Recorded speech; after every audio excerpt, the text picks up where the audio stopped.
Morning everybody. मैं गिरिराज अग्रवाल आज मैं आपके सामने एक नया बिंदु लेकर उपस्थित हुआ हूँ जो कक्षा 6 से 10 तक के विद्यार्थियों के लिए सबसे ज़्यादा महत्वपूर्ण है। जो बिंदु पहले से चल रहे हैं वो हमारा है फ्यूचर परफेक्ट कंटिन्यूअस टेंस। पिछले वीडियो में मैंने आपको फ्यूचर परफेक्ट टेंस के बारे में बताया था। अब मैं आपको फ्यूचर परफेक्ट कंटिन्यूअस टेंस के बारे में बताने जा रहा हूँ और यह अंतिम टेंस है, यानी 12वें नंबर का टेंस है। तो फ्यूचर परफेक्ट कंटिन्यूअस टेंस, इसका था पूर्ण सतत भविष्यकाल। परफेक्ट मीन्स पूर्ण, कंटिन्यूअस मीन्स सतत और फ्यूचर मीन्स भविष्यकाल।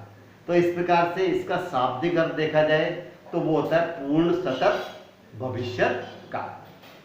तो देखिए पहचान, देखो परफेक्ट कंटिन्यूअस टेंस में अन्य तीनों टेंसों के बजाय कुछ अलग से पहचान होती है।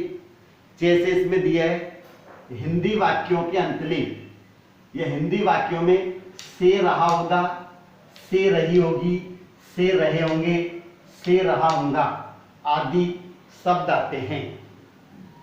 तो यहाँ पर देखें से और रहा होगा, इसके बीच में डैश लगा हुआ है, यानी से आपको मिडिल में मिलेगा, रहा होगा, रही होगी, रहे होंगे ये वाक्य के अंत में मिलेगा। तो सबसे अंतर ध्यान रखेंगे, इसका मतलब इस टेंस में कार्य की निरंतरता के साथ साथ कार्य के प्रारंभ होने का समय भी दिया होता है।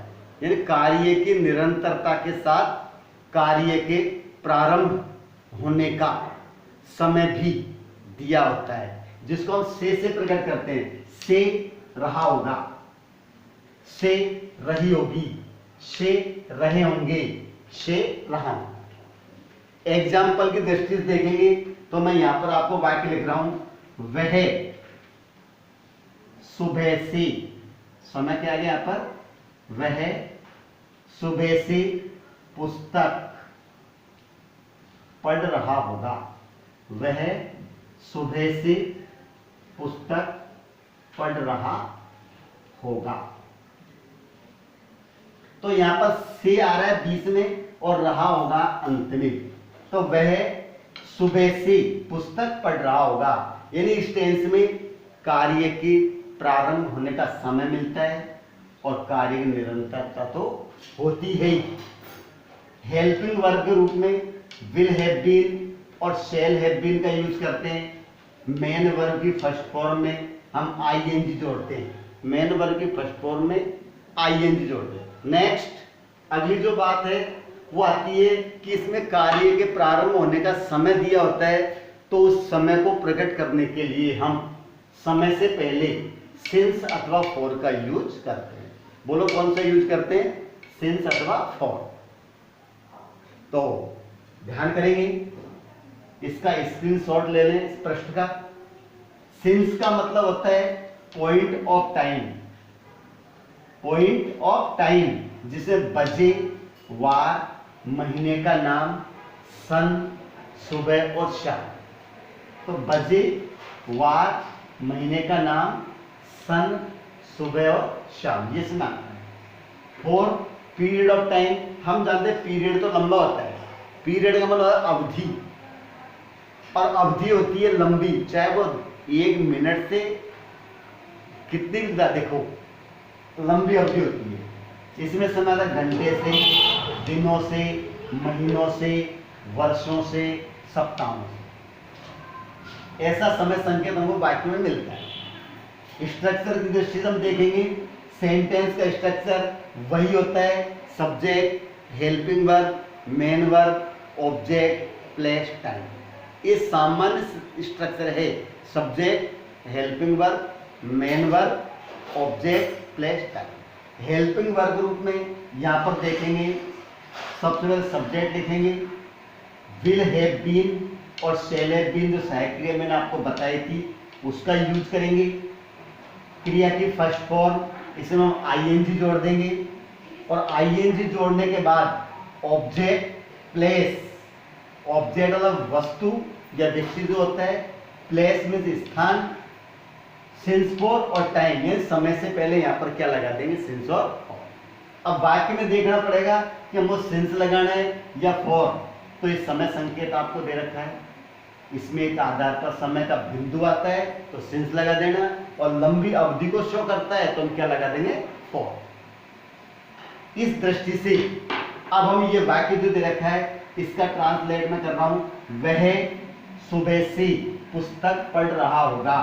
तो क्या हो जाएगा, सब्जेक्ट ही के साथ हम विल का यूज करते हैं। देखो यहां पर लिख देते हैं, आई और वी के साथ शेल और अन्य के साथ हम विल का यूज करते हैं।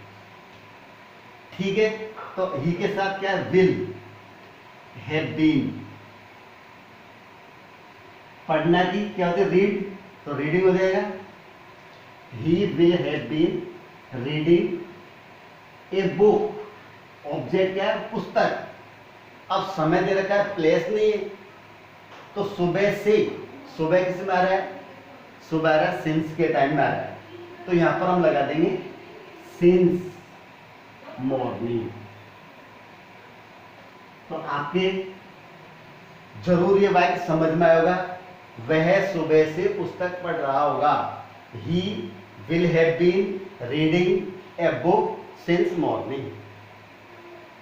अब आपके अगर समझ में आया है तो इसको आप लिख लें या फिर इसका स्क्रीनशॉट लें, क्यों मैं आगे पढ़ाने जा रहा हूं तो आप लिख लो।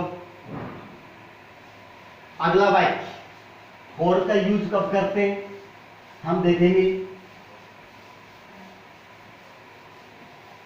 जैसे अगर समय की अवधि दे रखी है वहां पर फॉर का यूज करते हैं। जैसे हम 2 घंटे से, हम 2 घंटे से छत पर, हम 2 घंटे से छत पर घूम रहे हैं, घूम रहे होंगे। हम 2 घंटे से, समझ रहा है, हम 2 घंटे से छत पर घूम रहे होंगे, तो क्या हो जाएगा, वी, और वी के साथ हम लगाते हैं शेल, तो shall have been, we shall have been, घूमना के वॉक, वॉकिंग, कहां घूम रहे हैं, we shall have been walking on the roof, on the roof. For 2 घंटे का लंबी अवधि होती है, जब फॉर 2 आवर्स, 2 आवर्स। इस प्रकार से हम वाक्य की ट्रांसलेशन करते हैं। सबसे पहले सब्जेक्ट, फिर हेल्पिंग वर्ब, क्रिया में आईएनजी जोड़ दिया, प्लेस ऑन द रूफ, और टाइम से पहले हमने फॉर लगा दिया। तो इस प्रकार से हम ट्रांसलेशन करते हैं। तो अब इसके बाद कुछ रूल्स हैं जो वैसे मैं आपको बता चुका, फिर भी आपको लिखने के लिए मैं बता रहा हूं। आप कॉपी और पेन आपके पास है, लिखने के लिए तैयार हुए, लिखिए। पहला तो रूल्स ऑफ ट्रांसलेशन, कुछ भी नहीं, बहुत सिंपल है, जो पिछले थे वही नियम है। पहला नंबर 1 डालेंगे, सभी प्रकार के वाक्यों में सहायक क्रिया के रूप में विल हैव बीन अथवा शैल हैव बीन का यूज करते हैं। तो सभी प्रकार के वाक्यों में सहायक क्रिया के रूप में विल हैव बीन या शैल हैव बीन का यूज करते हैं। आगे समझ लें, सभी प्रकार के वाक्यों में सहायक क्रिया के रूप में विल हैव बीन या शैल हैव बीन का यूज करते हैं। दूसरा, मुख्य क्रिया की फर्स्ट फॉर्म में आईएनजी जोड़ते हैं, तो V1 प्लस आईएनजी फॉर्म का यूज करते हैं, V1 प्लस आईएनजी फॉर्म का यूज करते हैं। तीसरा, समय से पहले, जो आपने लगाया भी है और आप लगाएंगे भी, तो समय से पहले, समय से पहले, सिंस अथवा फॉर का यूज करते हैं। समय से पहले, सिंस अथवा फॉर का यूज करते हैं। ये तीन बातें विशेष रूप से है जो हमको वाक्य में यूज करना होता है। समय से पहले, सिंस अथवा फॉर, क्रिया की आईएनजी फॉर्म और सहायक क्रिया क्रम विल हैव बीन या शैल। अब हमारा वाक्य का प्रकार बदलता है, नेगेटिव, इंट्रोगेटिव और इंट्रोगेटिव नेगेटिव। तो नंबर 4 लिखो। नेगेटिव सेंटेंस में सब्जेक्ट के बाद, नेगेटिव सेंटेंस में सब्जेक्ट के बाद विल नॉट हैव बीन या शैल नॉट हैव बीन का यूज करते हैं। शैल नॉट हैव बीन का यूज करते हैं। किसमें? नेगेटिव में। जो ये हमारा कौन सा है? नेगेटिव, नकारात्मक, नकारात्मक। नेगेटिव में will have not been, will not have been या शैल नॉट हैव बीन का यूज करते हैं। 5वां है इंटेरोगेटिव, इंटेरोगेटिव सेंटेंस में कर्ता से पहले विल शैल तथा कर्ता के बाद हैव बीन का यूज करते हैं, हैव बीन का यूज करते हैं। कर्ता से पहले ये सब्जेक्ट दे रखा है, ये सब्जेक्ट हमको दे रखा है। सब्जेक्ट से पहले विल शैल और सब्जेक्ट के बाद हम हैव बीन का यूज करते हैं। 6, इंटेरोगेटिव नेगेटिव। कौन सा प्रकार है? Interrogative negative sentence. Interrogative negative sentence में कर्ता से पहले विल शैल, ये विल शैल ने लगा दिया, फिर सब्जेक्ट तथा कर्ता के बाद नॉट हैव बीन का यूज करते हैं। तो इंट्रोगेटिव नेगेटिव सेंटेंस में कर्ता से पहले विल शैल और कर्ता के बाद नॉट हैव बीन का यूज करते हैं। तो पहला रूल, सभी प्रकार के वाक्यों में सहायक क्रिया के रूप में विल हैव बीन या शैल हैव बीन का यूज करते हैं। क्रिया की फर्स्ट फॉर्म में आईएनजी जोड़ते हैं। समय से पहले सिंस फॉर्म का यूज करते हैं। नेगेटिव, नकारात्मक नेगेटिव सेंटेंस में सब्जेक्ट के बाद विल नॉट हैव बीन या शैल नॉट हैव बीन का यूज करते हैं। इंटेरोगेटिव सेंटेंस में कर्ता से पहले विल शैल और कर्ता के बाद हैव बीन का यूज करते हैं। इंट्रोगेटिव नेगेटिव सेंटेंस में सब्जेक्ट से पहले विल शैल और सब्जेक्ट के बाद नॉट हैव बीन का यूज करते हैं। ये हमारे सामान्य रूल्स थे जो मैंने लिखकर और कुछ बोलकर आपको समझाया है। अब इसमें क्वेश्चन वर्ड आता है, तो क्वेश्चन वर्ड में क्या होता है? जो हम वही करेंगे जो हम अन्य प्रकार के वाक्यों में किया था। क्वेश्चन वर्ड को हम वाक्य में सबसे पहले रखेंगे, फिर इसके बाद में सहायक। तो ये हमारा रूल्स हो गए। अब इसके अंदर जैसे हमने नेगेटिव सेंटेंस को किस प्रकार से बनाते हैं, मैं सोमवार से पत्र नहीं लिख रहा हूँगा,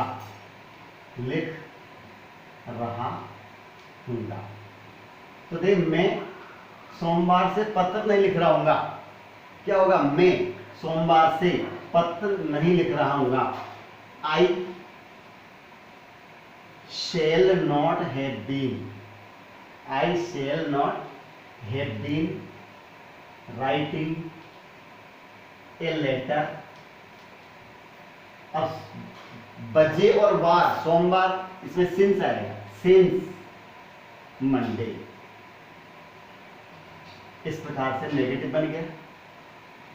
will have been, shall have been, will shall के बाद हम क्या लगा देंगे, नॉट। मैं सोमवार से पत्र नहीं लिख रहा हूँगा। क्या वे 2 बजे से, क्या वे 2 बजे से, क्या वे 2 बजे से विद्यालय जा रहे होंगे, जा रहे होंगे। इंट्रोगेटिव, क्या वे 2 बजे से विद्यालय जा रहे होंगे। 2 बजे भी फिक्स आता है, पॉइंट ऑफ टाइम आता है, तो यहां पर भी 2 बजे, इसमें हम सिंस का प्रयोग करेंगे। प्रश्नवाचक है, विल शैल को पहले लेते हैं, तो यहां पर सबसे पहले will they have been, will they have been, जा रहे होंगे, गोइंग आ जाएगा। टू स्कूल, सिंस 2 o'clock, उसको मात्रा से लगा देंगे। तो will they have been going to school since 2 o'clock। Interrogative negative में, क्या वह 2 दिन से, क्या वह 2 दिन से खाना नहीं पका रही होगी, क्या वह 2 दिन से खाना नहीं पका रही होगी। जिसमें क्या और नहीं दोनों आता है, इंट्रोगेटिव नेगेटिव। तो will she not have been cooking food for 2 days। इस प्रकार से ये नेगेटिव हो गया, इंट्रोगेटिव को समझा दिया और इंट्रोगेटिव नेगेटिव। इस प्रकार से हम फ्यूचर परफेक्ट कंटीन्यूअस टेंस को ट्रांसलेट करते हैं। अब सेंटेंस स्ट्रक्चर के बारे में मैंने आपको बता ही दिया। Subject will have been, shall have been, B1 ING, object, place, since for और टाइम, यही बिंदु विशेष रूप से आते हैं। अब जैसे हमारा वाक्य का प्रकार बदलता है तो हम भी साथ में इसका थोड़ा सा चेंजेज उसमें करते हैं। पूरा चेंज नहीं होता है, इस दृष्टि से अब मैं आपके सामने स्ट्रक्चर्स लिख रहा हूं जो आप भी नोट कर लेंगे। पहला, subject will shall plus have been, B1 ING, object, place, since for और अंत में आता है टाइम, T फॉर टाइम। अब जब नेगेटिव में होता है तो पूरा का पूरा वही रहता है, केवल will shall plus have been यहाँ पर बीच में आपको नॉट लग जाएगा। तो क्या बनेगा, subject will shall plus not have been, B1 ING, object, place, since for और अंत में आता है टाइम। इंट्रोगेटिव में तीसरा आता है क्वेश्चन वर्ड से। क्वेश्चन वर्ड लिखते जाएं। Will shall, subject, have been, B1 ING, object, place, since for और अंत में टाइम। चिन्ह भी इंट्रोगेटिव मार्क्स आएगा। इंट्रोगेटिव नेगेटिव में देखिए, question word will shall, subject plus not, have been, B1 ING, object, place, since for और अंत में आता है टाइम। टाइम से सिंस फॉर आएगा, अंत में आता है टाइम। इस प्रकार से ये चारों प्रकार की मैंने स्ट्रक्चर आपको लिख दिया। Subject, will have been, shall have been, B1 ING, object place time. इसमें नॉट जुड़ गया बीच के अंदर। इसमें विल सेल को पहले निकाला है, बिल बाद में रहा है। यहाँ पर विल सेल को पहले और नॉट हैव बीन बाद। क्वेश्चन वर्ड का यूज हम करते ही है। अगर हिंदी के वाक्यों में प्रश्नवाचक शब्द बीच में आता है तो क्वेश्चन वर्ड यूज करते हैं, और हमारा वाक्य यदि क्या से प्रारंभ होता है तो केवल हेल्पिंग वर्ब का यूज हम करते हैं। इस प्रकार से मेरा एक फ्यूचर परफेक्ट कंटिन्यूअस टेंस समझ में आ गया होगा, और यह बिंदु मेरा पूरा होता है। एग्जाम्पल के लिए आप जितने अधिक वाक्य अपनी ग्रामर में से स्वरचित वाक्य जितने बनाएंगे उतना ही आपके ज़्यादा समझ में आएगा, क्योंकि जितनी हम एक्सरसाइज हल करते हैं वो बिंदु हमारा उतना ही क्लियर होता है। इसलिए मेरी एडवाइस है कि सभी अधिक से अधिक एक्सरसाइज हल करें, और कोई प्रॉब्लम आती है तो कमेंट्स के माध्यम से या फ़ोन नंबर यहाँ पर लिखा हुआ है उस माध्यम से भी आप पूछ सकते हैं। आज के लिए इतना ही पर्याप्त। धन्यवाद।